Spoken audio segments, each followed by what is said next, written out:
Hello, my name is Nathan Gray, and today I'll be talking about the Actinius mascularius, commonly known as the spotted sandpiper, identifiable by its spotted breast, pointy beak, and its bobbing tail when in motion.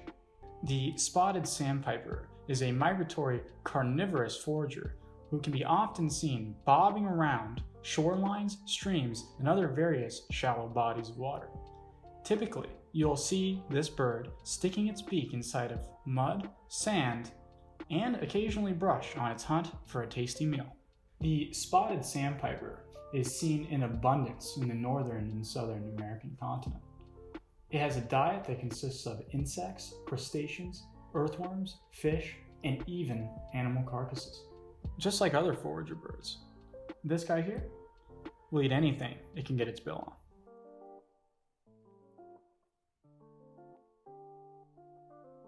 Despite being of least concern in accordance with the IUCN, the spotted sandpiper's range has been changing over the last few decades.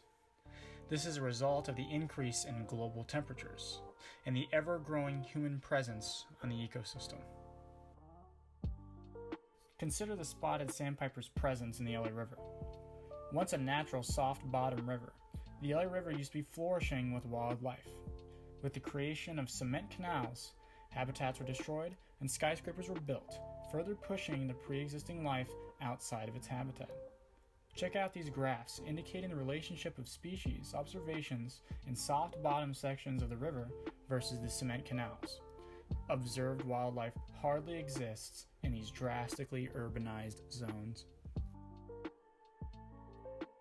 If this continues, the occurrence of spotted sandpiper in Southern California and other lower latitude regions will slowly begin to fade.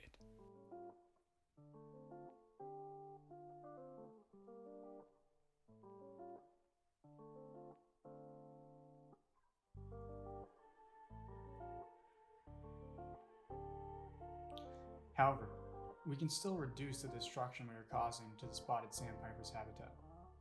If we vegetate our urban jungles, we can halt the effects of global warming and its impact on our local species. By replanting local native trees and plants, we can slowly restore the biodiversity in our waterways and ecosystem.